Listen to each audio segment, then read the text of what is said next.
Welcome to the very first episode of the Rebirth Revolution Podcast.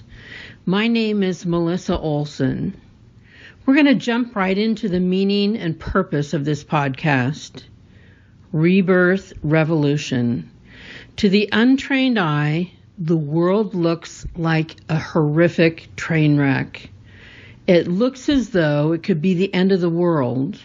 It is the end of the world of sorts. It's the end of the world as we knew it, the old world. We're witnessing the process of rebirth.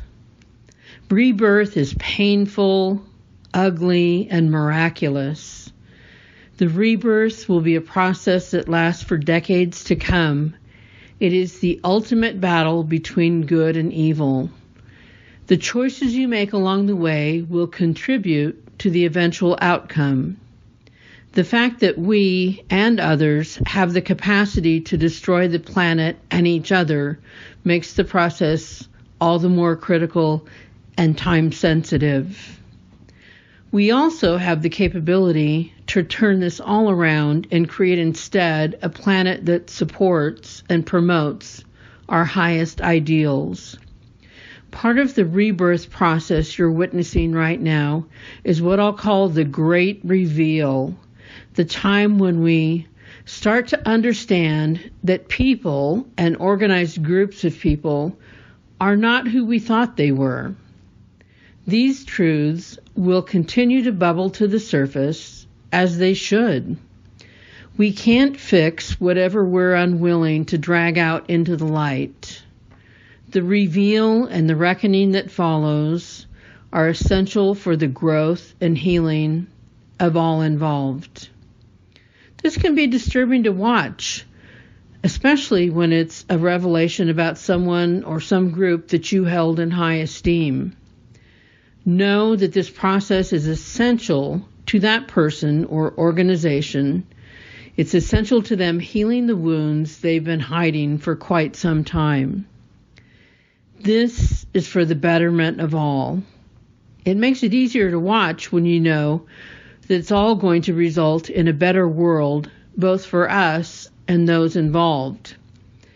In the rebirth, you'll have to take what you think is true, reassess it, get rid of some of it, change some of it, add new information, and be ready for a world and self that may no longer be recognizable.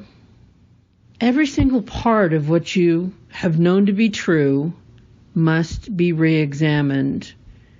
What made perfect sense just a decade ago or even a year ago may now be a dangerous and destructive practice.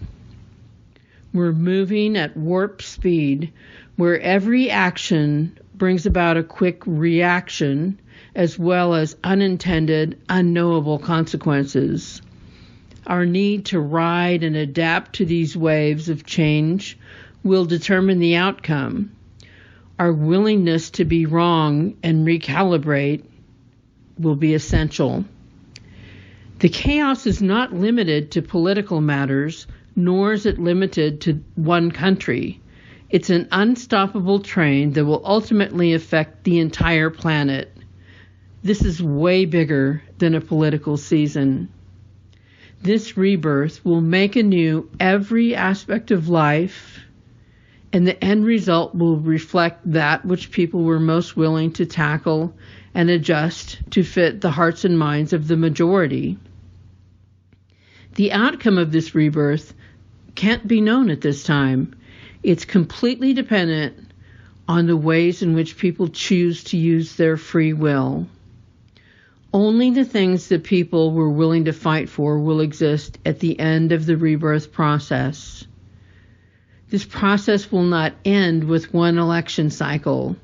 It will be a marathon, as each and every part of who and what we are will be dragged out into the light for examination and healing.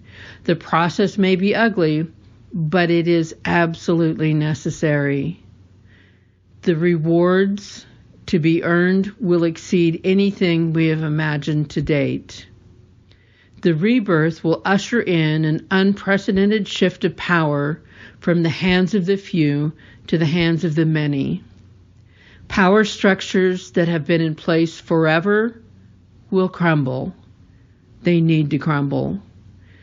They're no longer supportable.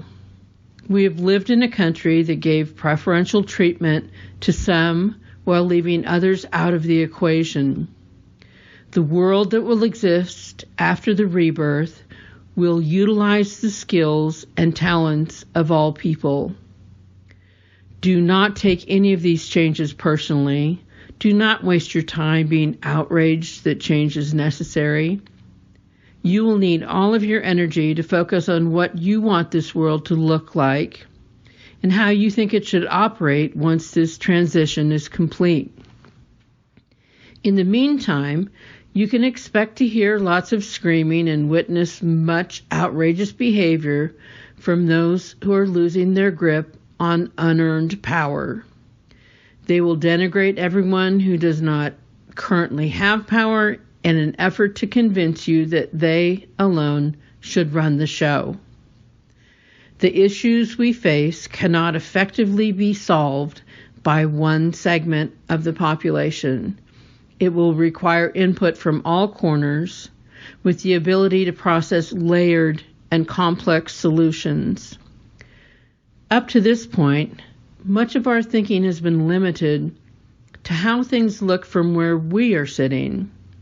We've been allowed to live in that limited box, and it has resulted in a lack of compassion as well as an extreme lack of empathy and understanding for those who are not exactly like us.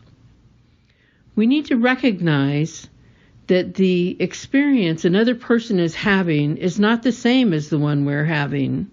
They're here working from different grade levels, working on different courses.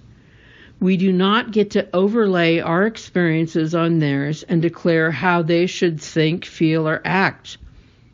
We have no idea. We aren't working on the same curriculum as anyone else. All different life paths are equal in their importance to the individuals involved, as well as to the collective culture. This understanding helps lead to greater compassion, which is your ultimate goal. This is no time to align with any old way of thinking. This is the time when you, as an individual, must clean up your thoughts, examine your alliances, and determine for yourself what you believe the future should be. The rebirth is going to blow apart the divisions we've placed between politics, religion, science, social issues. It's all the same thing. It's all part of the system. We are a part of that system. Earth is our school, and each and every person on the planet is of one source and enrolled in this one school. This podcast will look at everything that is going on from a more holistic vantage point. We'll try to understand what's happening and to figure out how to utilize it all for our greatest growth. That's because we're here to learn. Our greatest growth is going to require that we soften our edges, open up to other points of view, and entertain ideas that we may not have entertained in the past. We will need to be willing to be wrong and willing to change our positions as we were given more information. I'm going to tell you how I think it works, but my goal is not to convince you to see it my way. My goal is to encourage you to engage regularly with the thought exercises that will help you arrive at what you believe. We all need a framework to help us process this world and what we're experiencing. We need a way to make sense of it, or the chaos of it all becomes depressing and paralyzing. Existing in these difficult times requires concrete strategies for personal survival. We can share those strategies with one another and be a place of light when the rest of the world looks dark. We came here for this. We've got this.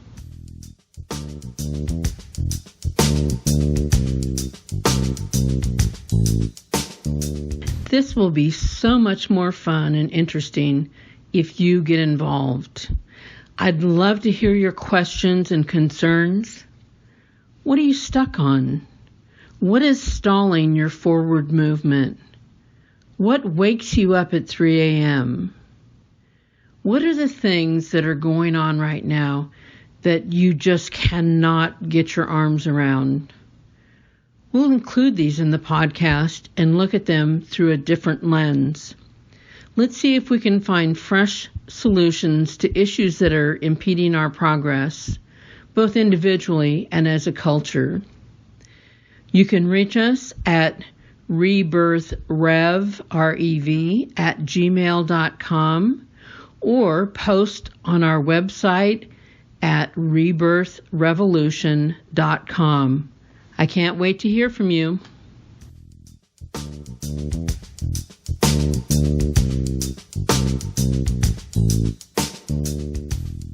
Every week we're going to kick around a new concept. The first one we're going to work with is this. There are 3 different tracks that you're working on at the same time in your life. Of the 3 tracks, this one is the one that many people think of as the most important, but I've got to disagree.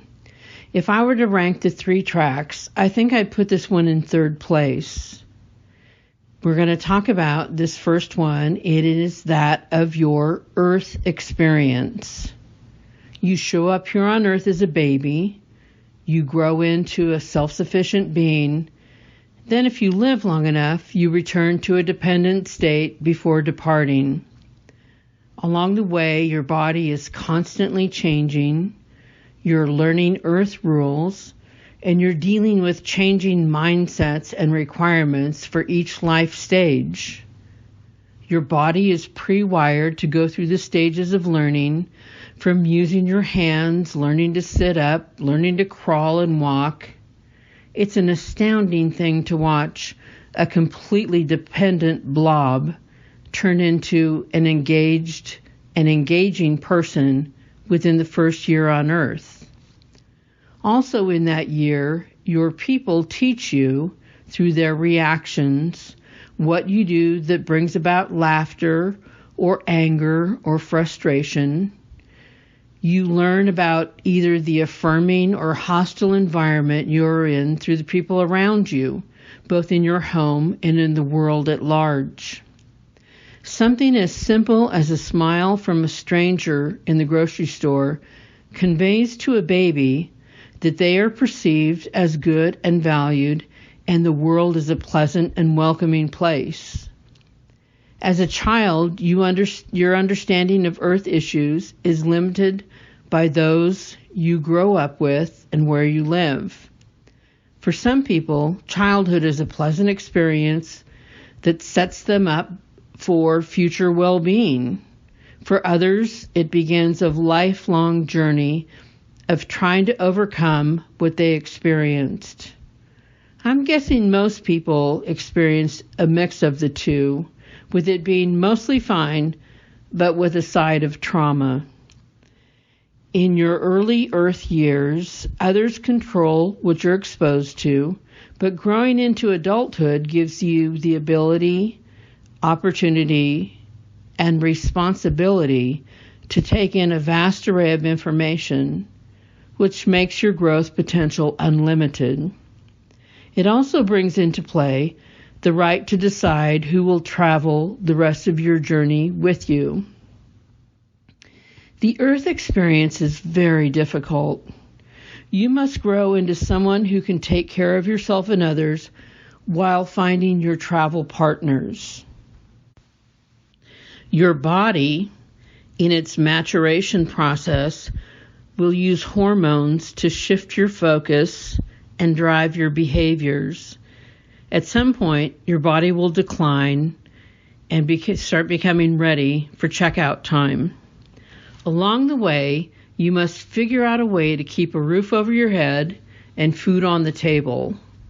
The daily process of caring for yourself and your surroundings can feel overwhelming. Add to that college debt, chronic illness, loss of employment, or any other challenge that is normal in this culture, and it can feel completely unmanageable. The body that you chose will present challenges and lessons that are specific to you alone. You are put together and wired differently from others, so learning how to manage the body and mind you inhabit will be a lifelong adventure. Earth is your school right now. It is the arena where you will learn and exercise your proficiency through the choices you make.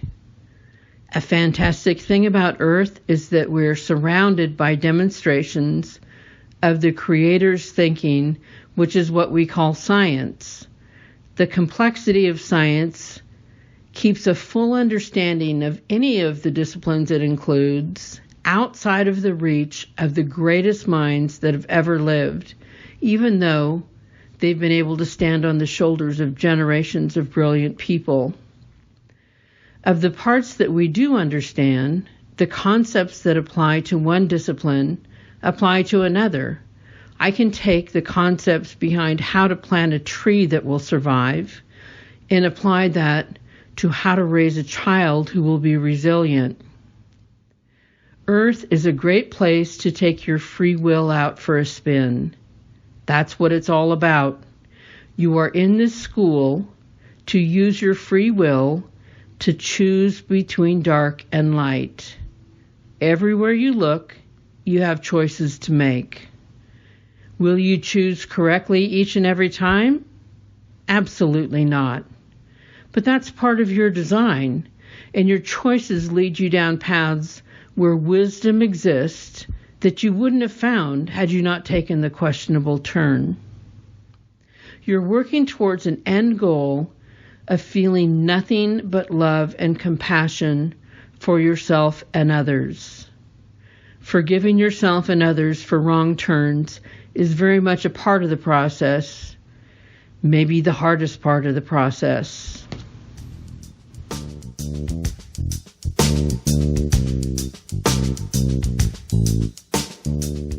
In the next episode, we will cover the second of 3 tracks that you're on. I hope you'll join us, and I hope you'll send me some feedback in the meantime.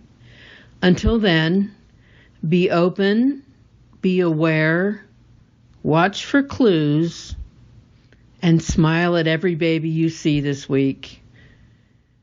You are loved exactly as much as every other person on the planet, not 1 ounce more or 1 ounce less. Bye for now.